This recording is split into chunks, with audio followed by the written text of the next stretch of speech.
नमस्कार, जी मध्य प्रदेश छत्तीसगढ़ देख रहे हैं आप। मैं हूं विकास ब्रजेश सक्सेना। एमपी विधानसभा चुनाव का रण बीजेपी के लिए कितना मुश्किल होता जा रहा है, इसकी एक और तस्वीर सीएम शिवराज की विधानसभा बुधनी से सामने आई है, जहां प्रचार के लिए पहुंचे सीएम शिवराज के बेटे कार्तिकेय चौहान का ग्रामीणों ने जमकर विरोध किया है और जय जय कमलनाथ के नारे लगाए। तो वहीं विधानसभा के एक गांव में सभा कर रहे भाजपा के पूर्व जिलाध्यक्ष रघुनाथ सिंह भाटी को सरपंच ने खूब खरी खोटी सुनाई और इस दौरान दोनों के बीच झूमाझटकी हो गई। सीएम की विधानसभा में बीजेपी की किरकिरी का यह वीडियो सोशल मीडिया में तेजी से वायरल हो रहा है।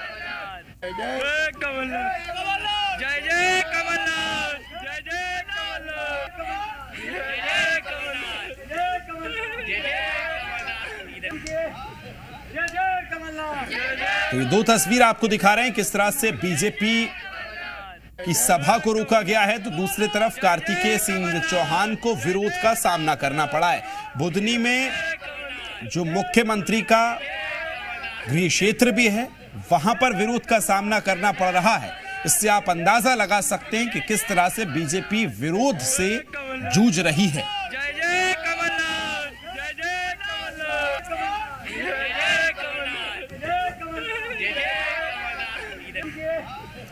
दो वीडियो आपको दिखा रहे हैं किस तरह से बीजेपी की सभा चल रही थी, उस दौरान लोगों ने कमलनाथ के नारे लगाए हैं, जय कमलनाथ के नारे लगाए और सभा को बीच में रोक दिया। सरपंच ने खरी खोटी सुनाई है और उसके बाद कार्तिकेय सिंह चौहान को विरोध का सामना करना पड़ा है।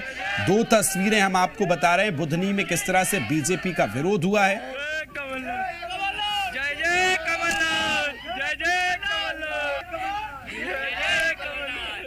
बुधनी विधानसभा मुख्यमंत्री शिवराज सिंह चौहान की विधानसभा है और उसी में उन्हीं के बेटे कार्तिकेय का विरोध जमकर हुआ है और उनको विरोध का सामना करना पड़ा।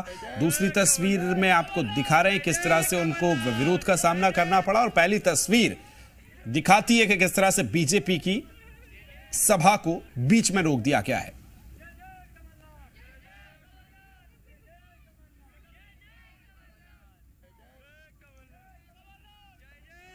तो आपको बता रहे हैं किस तरह से बीजेपी अब विरोध का सामना उसको जगह जगह करना पड़ रहा है।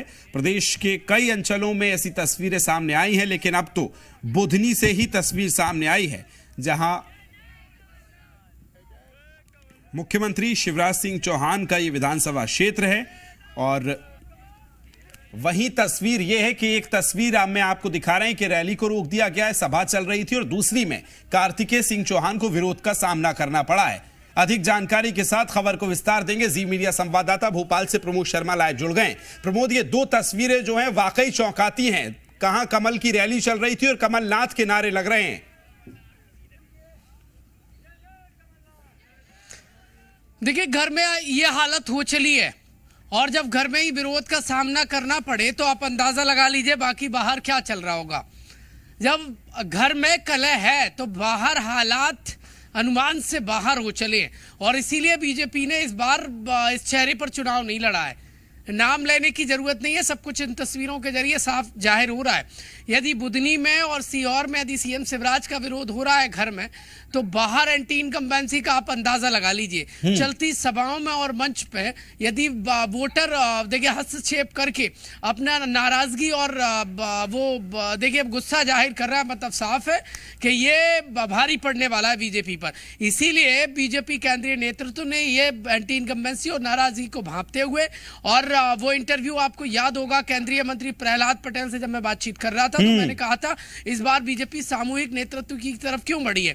और सवाल मेरा यह था कि क्या 18 में बीजेपी ने हार से सीख ले ली है, तो उन्होंने कहा था आकलन कर लिया है पार्टी ने, और यही वजह है कि सामूहिक नेतृत्व की तरफ बीजेपी आगे बढ़ी है, सीएम के चेहरे पर चुनाव नहीं लड़ रही है। लिहाजा अब देखिए, जब घर में ये हालात हैं, जब घर में इतने बड़े पैमाने पर विरोध हो रहा है, सभाएं करना मुश्किल हो रहा है सीएम शिवराज सिंह चौहान के गृह क्षेत्र में, अंदाजा लगा लीजिए हालात क्या हो गए बीजेपी के। उनके सबसे बड़े चेहरे अब के क्षेत्र में सभाओं में विरोध का सामना करना पड़ रहा है, सभाओं में हस्तक्षेप होने लगा है। मतलब साफ है जो वादे किए गए थे वो वादे पूरे नहीं हुए और वादा खिलाफी के खिलाफ अब वोटर ने मोर्चा खोल दिया है। ये चुनावी चरम में ये देखिए बीजेपी के लिए बहुत मुसीबत में डालने वाली तस्वीरें हैं। खासकर वहां से जो दावा ठोक रहे थे अब की बार 200 पार का, उनके अपने घर में विरोध का सामना उन्हें करना पड़ रहा है। जी प्रमोद, जरा इन दोनों तस्वीरों को भी आप मुझे बताइए। पहली सभा चल रही है, मैं देख पा रहा हूं, और सभा के बीच में सरपंच उठते हैं, नारेबाजी हो जाती है, सभा को रोक दिया जाता है। दूसरी तस्वीर कार्तिकेय सिंह चौहान की बताई जा रही है। दोनों तस्वीरों को जरा बताइए मुझे एक बार।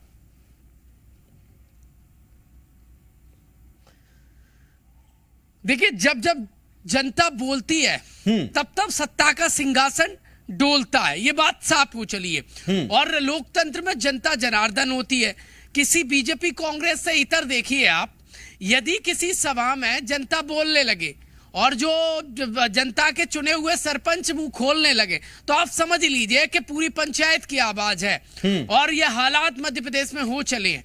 और यदि कार्तिकेय के काफिले में ऐसे नारे लग रहे हैं और चलती सभा को रोककर यदि विरोध वाली बात उठने लगी है, मतलब साफ है कि अब जनता का विश्वास उठ गया है और इसलिए जनता नाराज हो चली है। ये खबर मैं इसलिए एक और खबर दूसरी इसके साथ जोड़ रहा हूं। एनजीटी ने मध्य प्रदेश की लाइफलाइन जो पेयजल व्यवस्था की है, नर्मदा सेवा यात्रा चलाई गई। नर्मदा को जीवंत देखिए पर्याय मानने की बात कही गई। नर्मदा में अवैध उत्खनन नहीं होगा। नर्मदा के सहारे सियासत चमकाने की कोशिश हो रही थी, लेकिन अब एनजीटी का ये स्टेटमेंट के मध्य प्रदेश में नर्मदा में जो प्रदूषण हो रहा है वो चिंता बढ़ा रहा है।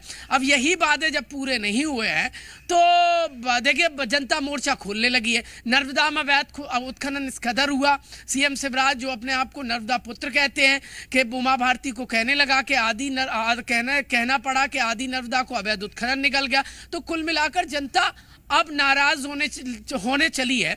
और 18 में जिस तरीके से जनता ने सबक सिखाया था, लिहाजा अब 23 में भी मुश्किलात भरे ये कदम नजर आ रहे हैं। कहीं से भागना पड़ रहा है बीजेपी। वाकई प्रमोद, ये जो तस्वीरें हैं वो बीजेपी की सेहत के लिए अच्छी होती नजर नहीं आ रही हैं, जबकि चुनाव दहलीज पर है। और उससे पहले अगर गृह विधानसभा क्षेत्र में, सीएम के विधानसभा क्षेत्र में इस तरह की तस्वीरें हैं, बीजेपी को चिंतित करती हैं। बहुत शुक्रिया प्रमोद जुड़ने के लिए और तमाम जानकारी साझा करने के लिए।